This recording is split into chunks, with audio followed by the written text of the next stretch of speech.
మహిళల సంక్షేమమే ధ్యేయంగా కాంగ్రెస్ సర్కార్ పనిచేస్తోందన్నారు మంత్రి కొండా సురేఖ. వరంగల్ జిల్లా డీసీసీబీలో నిర్వహించిన ఇందిరా మహిళా శక్తి చీరల పంపిణీ కార్యక్రమంలో మంత్రి వర్చువల్గా పాల్గొన్నారు. కార్యక్రమంలో Warangal MP Kadiyam Kavya, Wardhannapet MLA K R Nagaraju, Kuda chairman Inugala Venkatrami Reddy, TESCAB chairman Marneni Ravinder Rao, జిల్లా అధికారులు పాల్గొన్నారు. మహిళలను పారిశ్రామికవేత్తలుగా తీర్చిదిద్దడమే ప్రజాప్రభుత్వ లక్ష్యంగా పనిచేస్తున్నామన్నారు. ఇప్పటికే పెట్రోల్ బంకులు, ఆర్టీసీ బస్సులకు ఓనర్లను చేశామన్నారు. ప్రతిపక్షాలు అనవసర విమర్శలు మానుకోవాలన్నారు మంత్రి సురేఖ.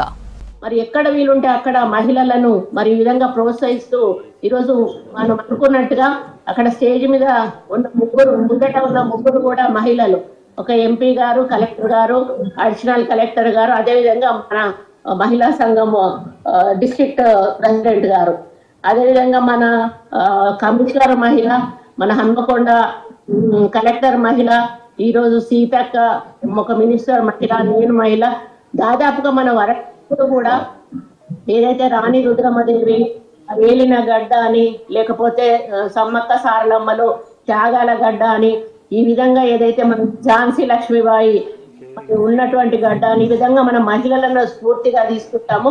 కాబట్టి వరంగల్లో ఎప్పుడు కూడా మహిళలు ముందే ఉంటారు, వాళ్ళు అనుకున్నది సాధిస్తారు.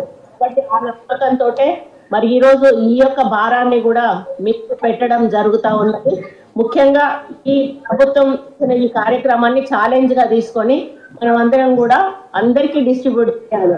మరి ప్రతిపక్షాలు ఒక అపహాస్యం చేసే బస్సు ఫ్రీ బస్సు పెడితే ఒకలాగా కామెంట్ చేయడము, మరి ఏది చేసినా కూడా దాన్ని అప్రిషియేషన్ చేయకపోయినా పర్వాలేదు అని వాళ్ళు అపహాస్యం చేస్తూ ఉన్నారు.